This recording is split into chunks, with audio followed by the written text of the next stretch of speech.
அஸ்ஸலாமு அலைக்கும். Welcome to சாலி ஸ்டோரிஸ். இன்றைக்கி ஈஸியாக இந்தியன் ஸ்டைலில் வீட்டில் உள்ள மசாலா பொருட்களை வச்சு எப்படி பாஸ்தா செய்யலான்னு பார்க்கலாம். வீடியோக்குள்ளே போகிறதுக்கு முன்னாடி சப்ஸ்கிரைப் பண்ணிக்கோங்க. இந்த ரெசிபி பண்ணுறதுக்கு நான் 1.5 கப் அளவுக்கு பாஸ்தா எடுத்திருக்கேன். இதில் எந்த டைப் பாஸ்தா வேணாலும் நம்ம யூஸ் பண்ணிக்கலாம். இப்போ பாஸ்தாவை வேக வைக்கிறதுக்கு ஒரு பேனில் தண்ணி வச்சுக்கோங்க. தண்ணி லைட்டாக கொதிச்சதுக்கப்புறம் எடுத்து வச்சுருக்கிற பாஸ்தா எல்லாத்தையும் நம்ம உள்ளே கொட்டிக்கலாம். இப்போ அடுத்து நம்ம கொஞ்சமாக உப்பு சேர்த்து நல்லா வேக வச்சுக்கலாம்.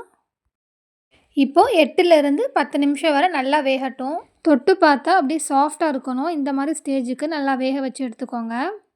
இப்போது இது எல்லாத்தையும் ஃபில்ட்ரு பண்ணி தனியாக எடுத்து வச்சுக்கிட்டேன்.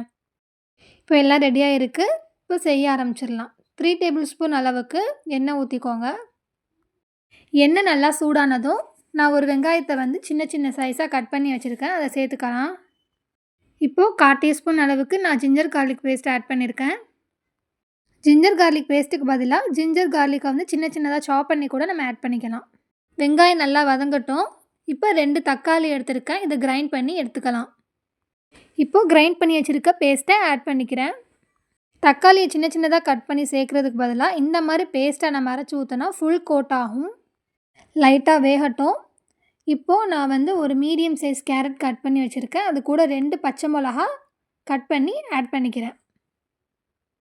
இப்போது தேவையான மசாலாஸ்லாம் ஆட் பண்ணிக்கிறேன். 1/2 டீஸ்பூன் அளவுக்கு மிளகாய்த்தூள், 1/2 டீஸ்பூன் கரம் மசாலா. இப்போது தேவையான அளவுக்கு நான் சால்ட் ஆட் பண்ணுறேன். இப்போ இது நல்லா வேகட்டும். இந்த மாதிரி நல்லா வெந்ததும் வேக வச்ச பாஸ்தாவை ஆட் பண்ணிக்கிறேன்.